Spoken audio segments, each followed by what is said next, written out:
introduce Dr. Mahathir. But right before the Future of Asia last year, general election took place, and he became the prime minister after a long absence from the prime minister's chair.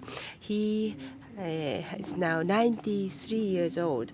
For 22 years, from 1981 to 2003, now he served as a prime minister. In 2015, now he again became the head of the states, leading a PH. So the Future of Asia started in 1995, so celebrating 25th anniversary. And Dr. Mahathir has been with us from the inception with Mr. Lee, so that this is the 21st time that he's been here as a guest for the Future of Asia. Then many of you are always looking forward to hear his opinions. And I've been the person to do the dialogue almost 4 years, but somehow he's becoming even more upbeat and also lively. And even though he's aging, it seems like physically it is reversing, so that now it's just 1 year after he assumed the position of a prime minister. We would like to hear from the U.S.-China frictions, and also what will be the positioning of the Malaysia in the world community. So let's invite Dr. Mahathir.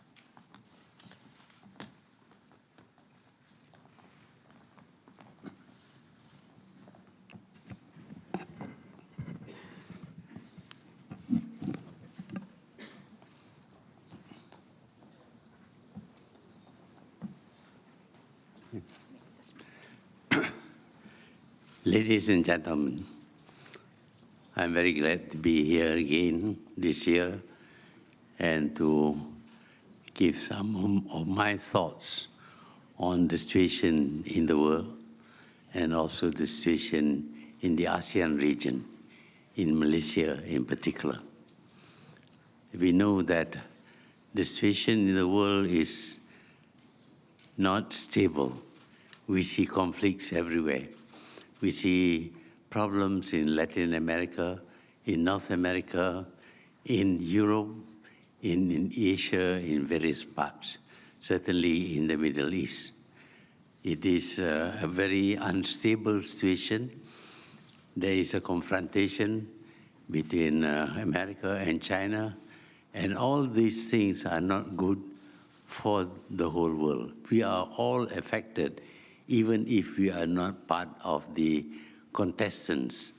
Because two giants are fighting each other, and as they say, when two elephants fight, it is the grass that gets trampled under, or whatever creature that is underneath.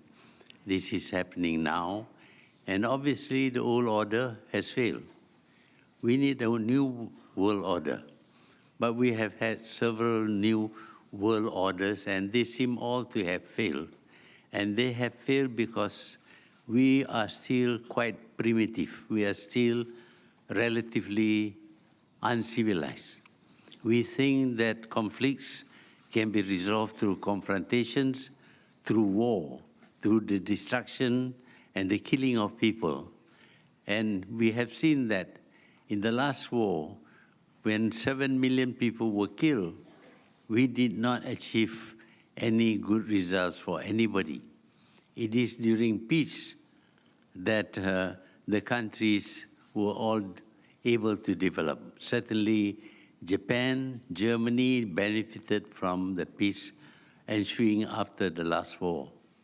Here we need to think again about how we think about our relations with each other. do we always go back to history and say that, well, in the past we were enemies, and therefore we should continue to be enemies. We should continue to confront each other, and if necessary, go to war with each other. This is very primitive thinking, because if you look back to the past, all of us have got conflicts with each other. For example, Malaysia had conflicts with Thailand, but today we are at peace with Thailand. But more significantly, we see how the Europeans have managed their continent. There was conflicts between France and Germany for centuries. Every now and again, France and Germany would go to war and involve the rest of Europe. And in the First and Second World War, involved the whole of the world. It became a world war. And yet, today, Germany and France are close to each other. They no longer talk about their past history, but they talk about the present and the future. However, in the Far East, we find confrontation based on our history is still there. We find, of course, that there is enmity between Japan and China, between Japan and Korea, and other conflicts that were created in the past. We need to follow the example of Germany and France. We need to settle our problems, not through war, but through negotiation, through arbitration, and through a court of law. If we do this, then the world will be much more stable and conflicts can be better resolved. I would like to show the example of ASEAN, the ASEAN countries.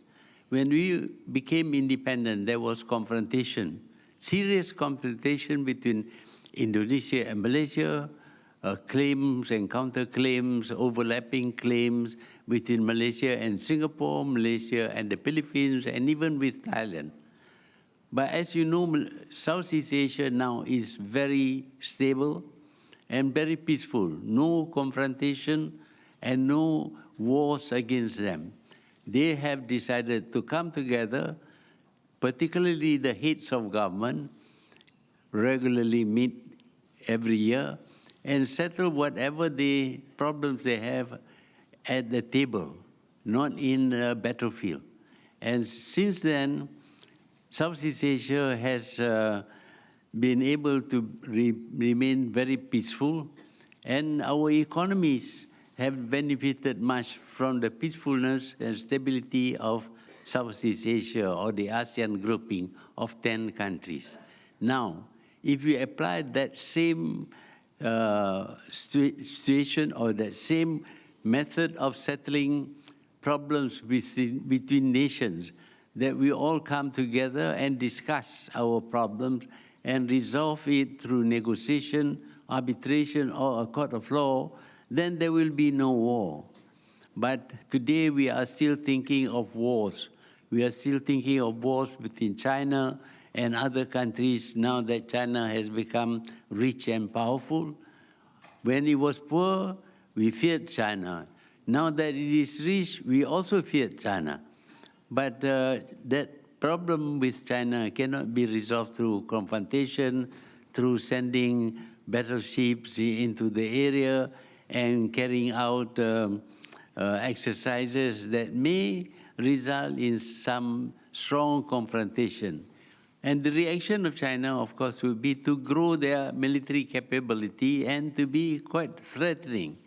But if this is the way we want to settle our problems with the new China, I think we all will lose everything. It is important that we need to have a forum involving the leaders of the people of East Asia and also of Asia itself. And the World Organization, the United Nations, should be focused on how to establish peace and resolve problems through peace than through confrontations.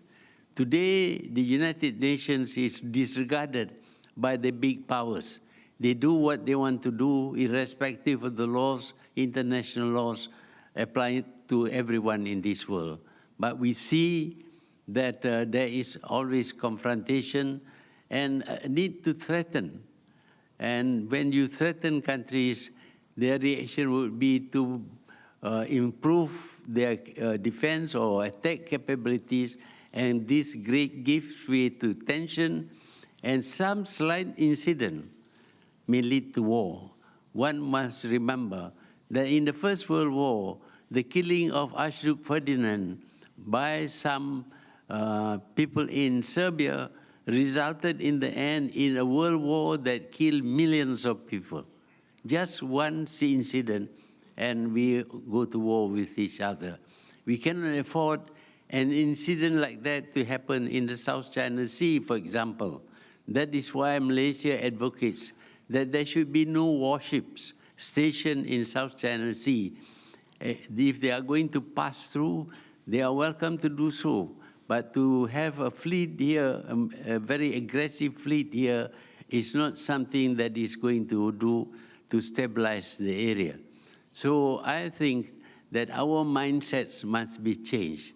We consider ourselves to be civilized people, but we solve problem by killing each other and by destroying whole countries. Massive destruction of whole countries. If there is a war, now we can destroy the whole world and destroy millions and millions and millions of people. That doesn't show that we are any more civilized than the primitive people of the past. We want to consider ourselves as civilized, and civilized people don't kill each other. In any society, we have laws that we have to obey, we have rules, we have methods of resolving conflicts, and if a person commits a crime, there is a way to deal with that person. He is going to be charged, he is going to be tried in a court of law, and therefore we will settle through the decision made by the judges. Now, all solutions cannot be 100% satisfactory to everyone. In all situations of conflict, any solution must involve in sacrifices by all the parties concerned. If we are going to have a win-win situation, then everyone must give up something. But when one party says, unless you follow me, I am not going to agree, then of course there will be no solution. But each and every one of us have to make sacrifices. If we cannot decide on the sacrifices by ourselves, then we should go to a court of law and let the court decide. And we respect the decision made by the court. This was the case in the conflict between Malaysia and Singapore over islands. These islands were definitely Malaysian islands. Nobody can dispute that, but the court says it belongs to Singapore. So what do? We accede to the decisions of the court. And it was the same with Indonesia, where there was overlapping claim between Malaysia and Indonesia on 2 islands, and the court decided that the islands belong to Malaysia, and Indonesia, despite feelings of unhappiness, have to accept the decisions of the court. That is the way of civilized people. If we resort to war and we keep on increasing our capacity to kill and destroy, then we cannot call ourselves a civilization. The world is still very primitive in the sense that they cannot resolve their problem except by confrontation, by violence, by destruction, by killing huge numbers of people. So if we want to have a new world order, then the first thing that we have to decide to is that all conflicts must be decided at the table. We must negotiate, and we must be prepared to give up something in order to reach agreement. If any party does not want to give up anything at all, but insists on having its own way, then there will be no settlement. So we have to accept that a win-win situation does not mean that we get everything that we ask for.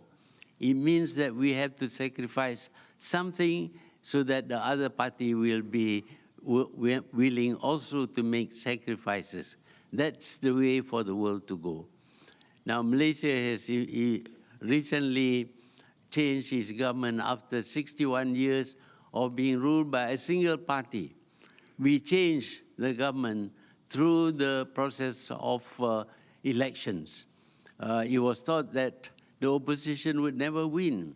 But the fact is that the people came out in masses and showed that they want change, and they voted for the opposition, and now the opposition is now the government.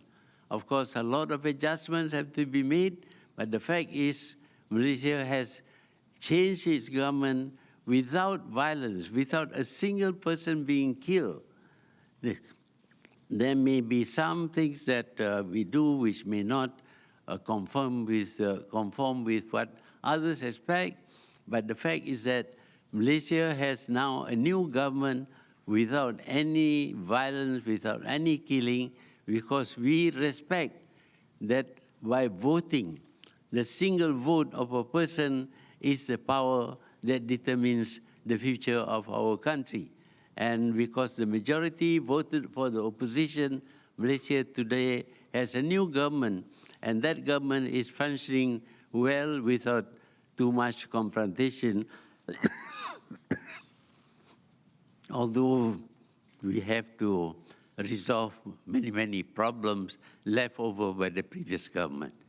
I think I don't like to put myself in a basket and raise myself, but the fact is that Malaysia is a democratic country in the sense that a change of government is possible through the votes of the people.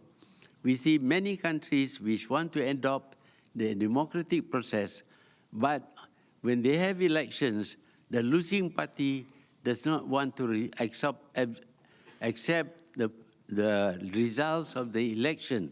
They go to the streets, they have strikes, they get into violence, and in the end, of course, the system of election does not result in a new government.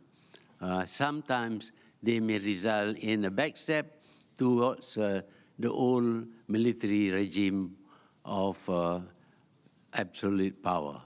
So this is the way that we must go in the whole world. If we want a better world with a new order that is based solely on our subscription to the rule of law, to the rule of international law, that we resolve all problems through negotiation and not through confrontation and sending warships here and there. I thank you.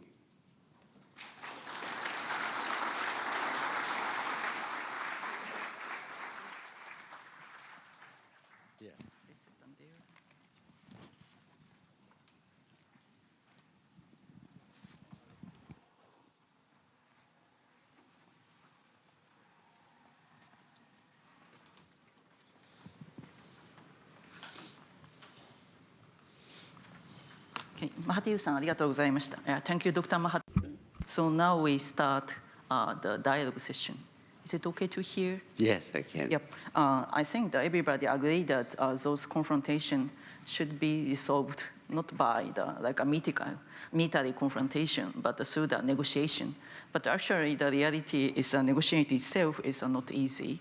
And you said win-win situation doesn't mean people can get everything. Yeah, everybody has to give up something. So, for example, in the case of the US, China, or Donald Trump and Xi Jinping confrontation, what each of them have to give up? How do you think? One thing that is certain is that war between China and the US is not a solution. It will result in greater destruction than if there is very unsatisfactory, prolonged negotiation. But it is better to get to the table and talk about differences and try to find ways to resolve them. You may not be able to resolve everything, but at least some understanding of each other will be achieved, and that may lead to certain concessions being made by both countries. And that will be a better solution. But also, it's like some problem is US-China confrontation is not only some trade or economic issue. It is more like those two countries have been operated by very completely different the political system, way of the philosophy or way of the ideology. So it's looked like quite difficult. But many Western countries believed China will become the democratized country, but now it's looked like something is wrong. So do you think in near future those confrontation can be resolved in basically? When Malaysia became independent, we decided that we will only have relation with countries with the same system of government, same democratic system that we have.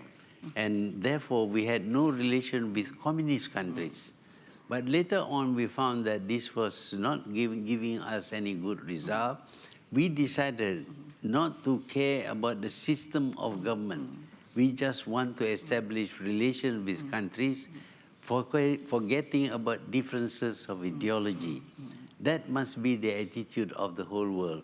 Forget about the ideologies of each country. Don't try to force a regime change, because as you can see, a regime change has resulted in more destruction, more killing than without the change. So we have to tolerate other people's system, but somehow or other try and establish good relation, and through good relation, they will change. For example, China has changed.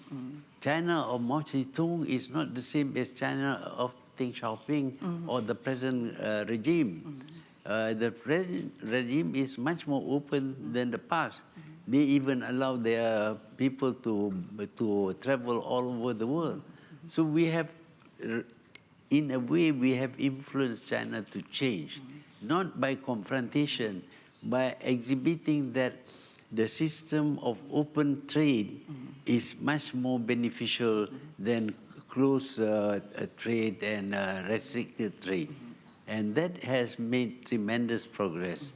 And I think over time, we will learn from each other.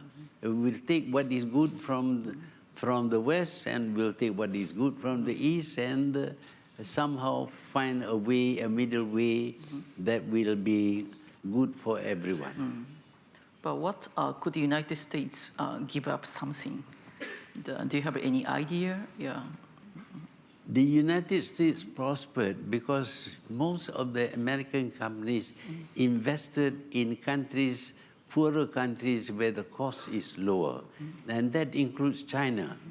Many United States companies are operating in China, in Malaysia, and in other countries, basically to produce the components and parts that goes into the products of the United States. And because of that, the United States product become competitive in the world.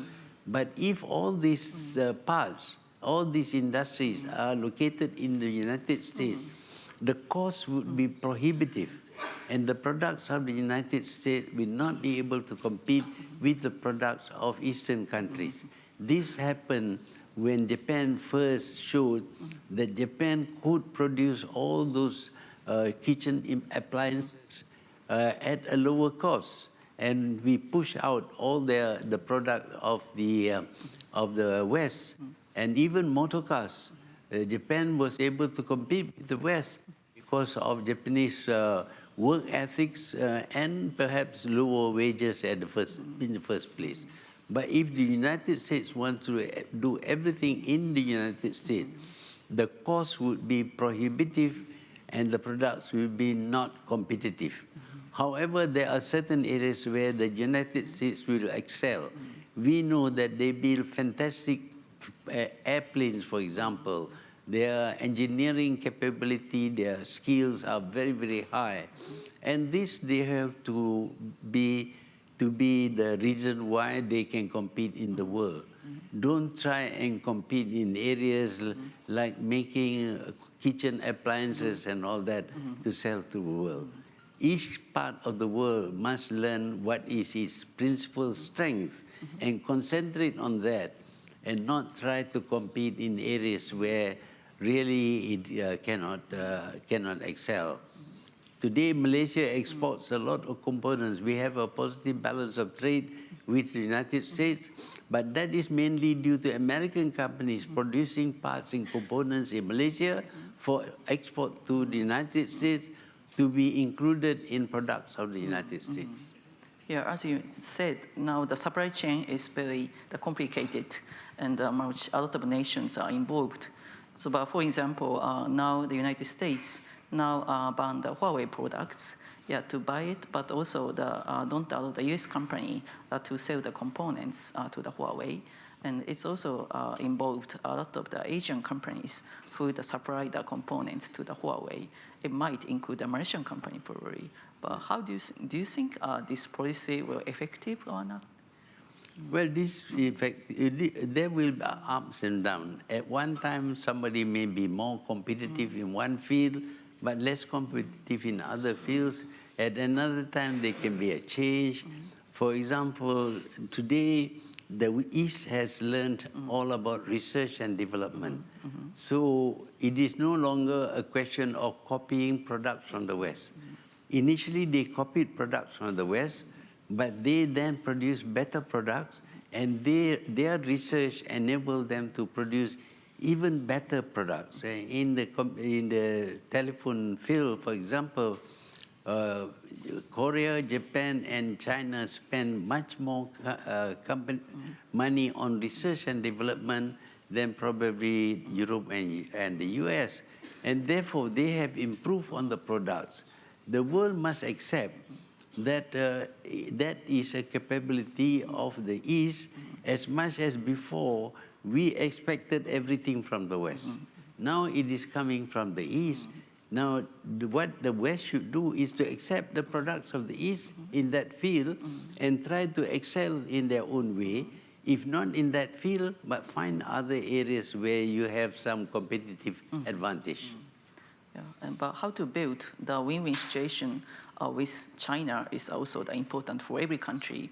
And since you came back as a prime minister, you negotiate some project with China. And but also when you were in Beijing recently, you met some executive like a Huawei or SenseTime. Those companies now US regarded some kind of dangerous company. But so how the Malaysia can work with China in your regard win-win situation? Well, in the past, we regard America as a dangerous company because they have superior military capabilities. They can force people to do regime change. If you don't, we'll punish you. Yeah, but now China has excelled in one particular field, in scientific research. The US must compete with China. But at times China will win, at other times US will win. US has got good capability to do research and development in the past. They must accept that that capability can also be found in the East. But you want to have a situation in which you are always ahead. If you are not ahead, I will ban you. I will send warships to your country. That is not competition. That is threatening people. That is not the approach that we should use. Yes, I understand Huawei has got tremendous advance over American technology even. Normally, when a country develops missiles to attack another country, that other country develops defense capability to stop the missile. And then the missiles are improved so that they can penetrate the defense system, and the defense country then improve their defense system. This is a competition which goes on in the field of military capability, and it is a waste of money. It is better to talk to each other and stop this confrontative kind of...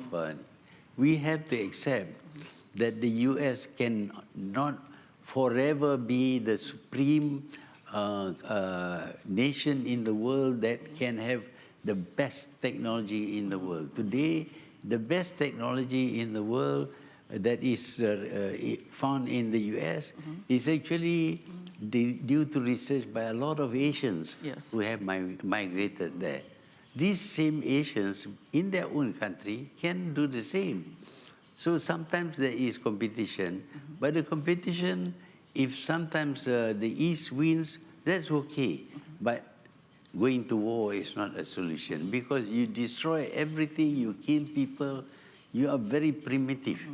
You don't like somebody, you go and shoot him. That's not the way to solve problems. Yeah, Malaysia, my understanding, Malaysia has been investigated some potential risk of the Huawei, the equipment, but the result hasn't been announced yet.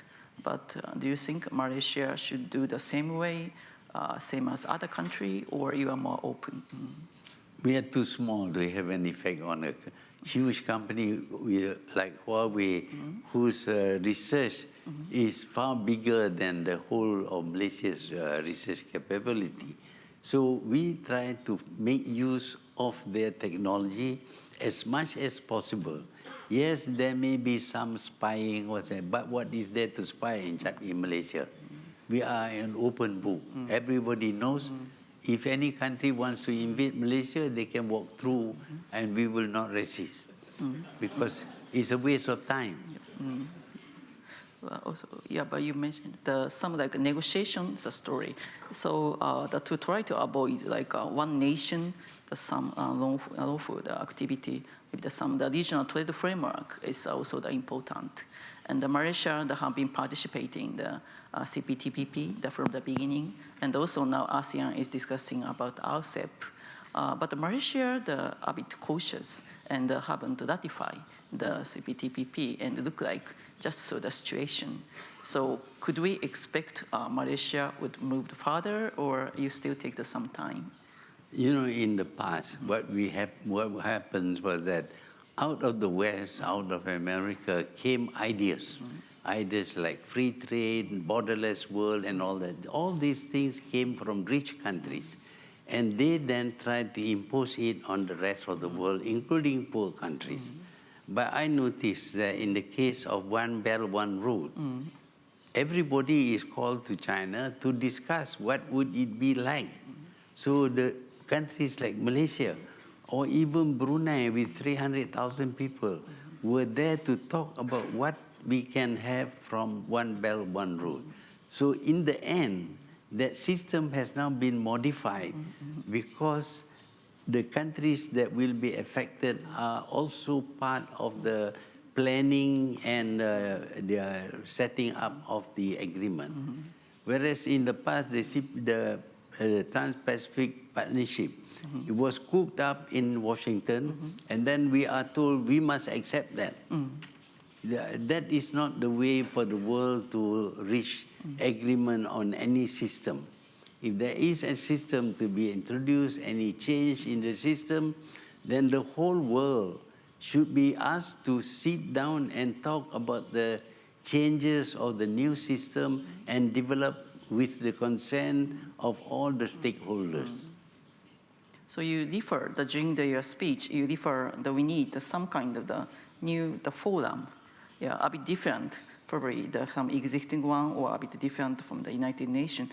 It is almost same kind you refer in past, like East Asian Economic Caucus. Could you elaborate more? What kind of forum you are thinking about? Well, in the first place, we were watching the European Union. The European Union was too far ahead, too fast. They even decided to have a common currency.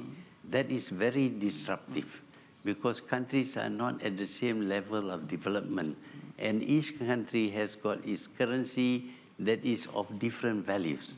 So in the Far East, if we want to come together, we should start with a common trading currency, not to be used locally, but for the purpose of settling of trade. And that currency belonging to East Asia. Then, of course, there will be fairness. At the moment, we have to depend upon the US dollar. But the US dollar is also not stable. So the currency that we propose should be based on gold, because gold is much more stable. And if we use that currency to evaluate the export or the imports of the countries, then we can make settlements using that currency. But that currency must relate to the local currency as to the exchange rate. That is something that can be related to the performance of that country. That way, we know how much we owe, we know how much we have to pay in the special currency of East Asia. Maybe it can be extended also to the rest of the country. But what we are seeing today is that we are tied to the US currency, and there is manipulation of currency, not due to performance of the economy. Just because one country is affected, you say, well, there is a infection to the other countries. Malaysia was very stable. Way back in 1997, it was a very stable country. But because of the problem in Thailand, they said that we must attack Malaysia also. And what happened? The currency traders sold Malaysian currency down, and the value of the Malaysian currency depreciated. It is not even the money that they have. They never had any Malaysian currency. But nevertheless, they were able to sell huge quantities of Malaysian currency. And when it is depressed, then of course they can buy and sell it at a higher price when it comes up. This currency trading is not something that is healthy, because it's not about the performance of companies. It's about manipulation. Anything that you have in oversupply will lose value. Anything that is short of supply will increase value. So they sell huge quantities of money they don't have, and because the amount is so big, there is depression of the value. Recently, the U.S. Treasury Department included Malaysia, the one country of the a potential currency manipulator.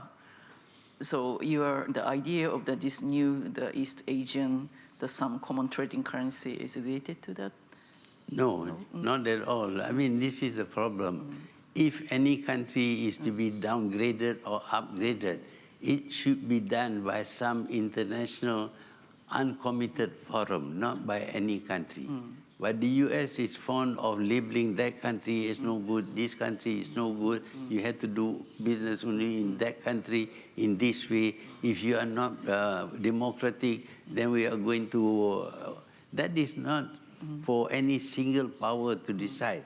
If we want to live in a united world, a stable world, we must resort to stability through agreement between all nations that have a stake in that problem. But you refer some potential currency, the East Asia. But in East Asia, also Japan tried to promote yen, and China also tried to promote renminbi, some a more common trading currency.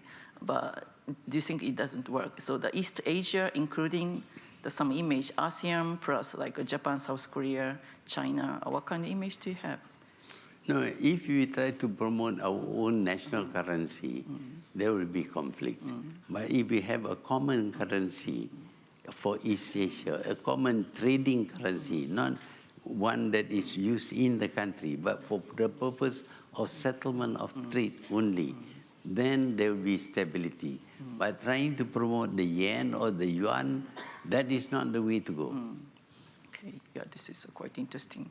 There's some proposal, but sorry that we are done with enough time. So one thing, before taking some questions, also I have to ask one thing, because it has been 1 year since you are seeing the Prime Minister in Malaysia, and there have been a lot of change.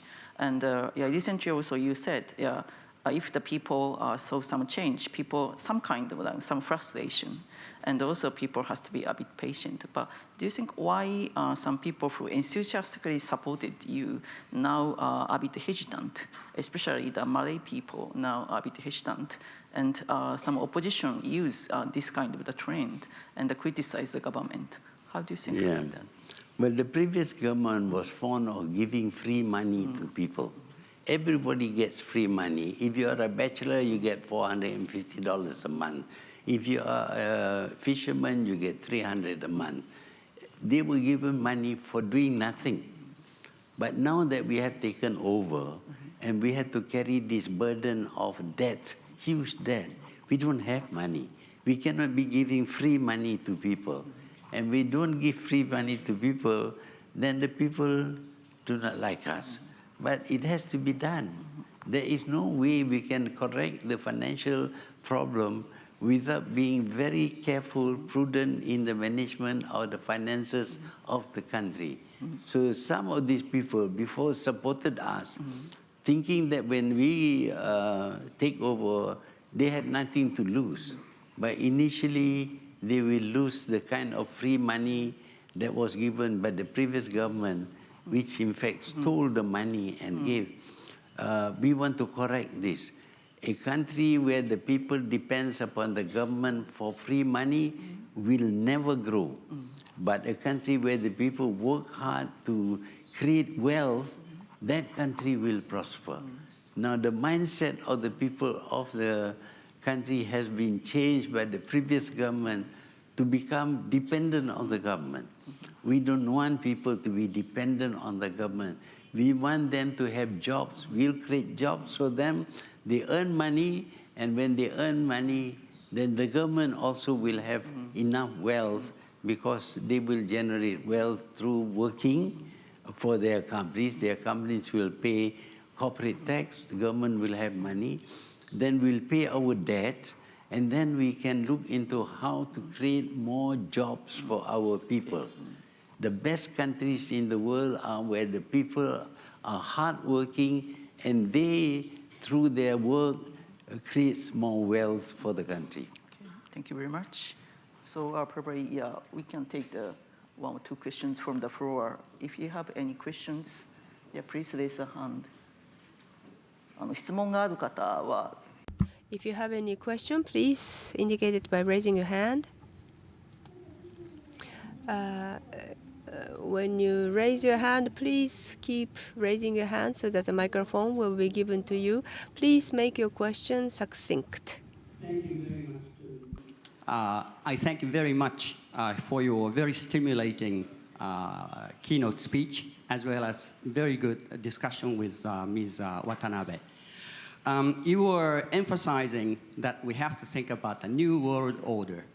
And at the same time, you were saying and appealing the role to be played by United Nations. But while 2 big giants are fighting against each other at this moment, I think ASEAN has to be united furthermore. When we look at the ASEAN leaders' stances, they differ very much from one to the other. And some are very much, what shall I say, trying to challenge the more or less hegemonic or muscled stance of China. And some others are much more lenient to China. My question is, you are saying very positive way about the future of ASEAN. But for the future of Asia, ASEAN has to be united. But their stances vis-a-vis China is quite different. And what is your forecast, or what is your outlook of the future, in the near future, of ASEAN and this Asia for the peace and stability of the region? Thank you. Well, if you make a comparison between ASEAN and many other regional organizations, you will have to admit that ASEAN has survived through the ages. And that survival is due to our ability to talk and discuss things with each other. We don't confront each other. We don't go to war with each other. Not anymore. That is the secret of ASEAN's survivability. So that is a very important factor. And we, of course, face problem with an emerging China that is very aggressive because it's become very rich. But we can deal with China.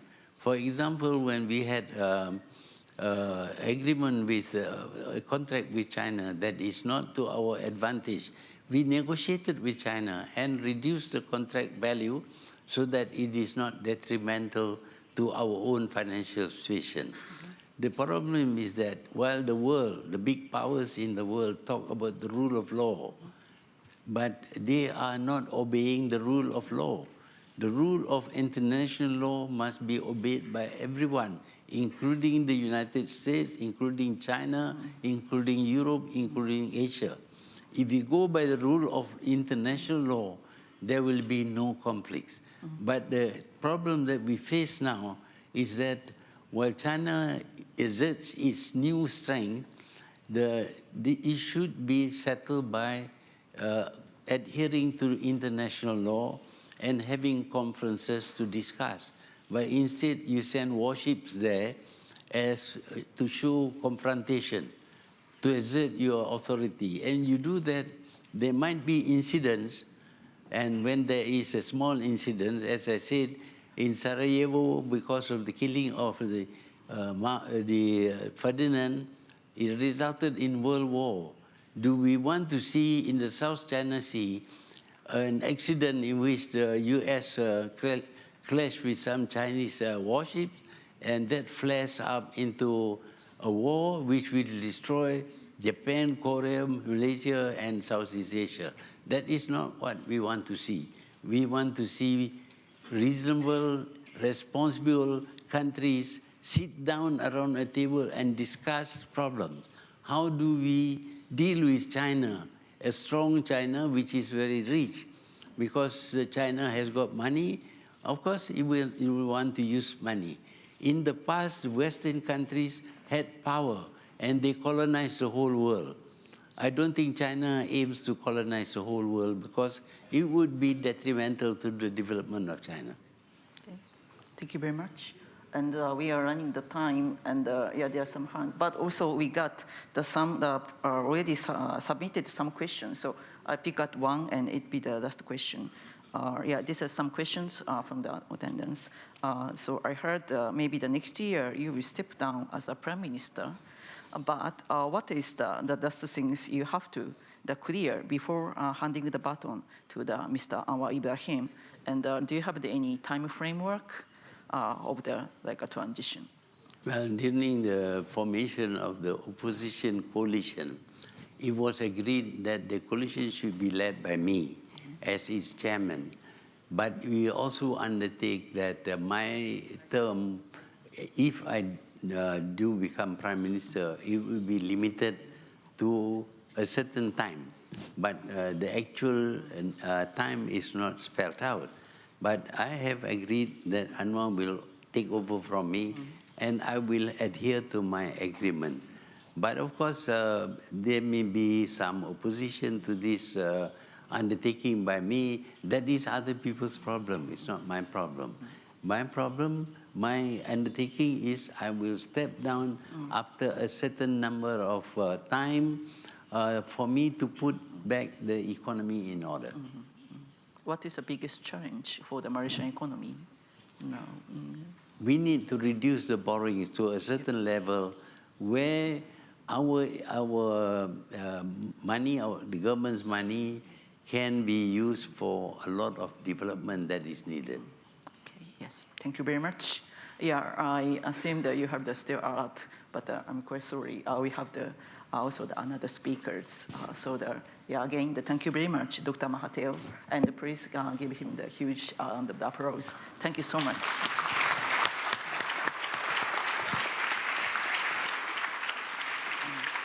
Thank you. マハティール・ビン・モハマド首相、どうもありがとうございました。皆様どうぞご着席のまま大きな拍手でお送りください。 Prime Minister Mahathir, thank you so very much, and so please see him off while being seated.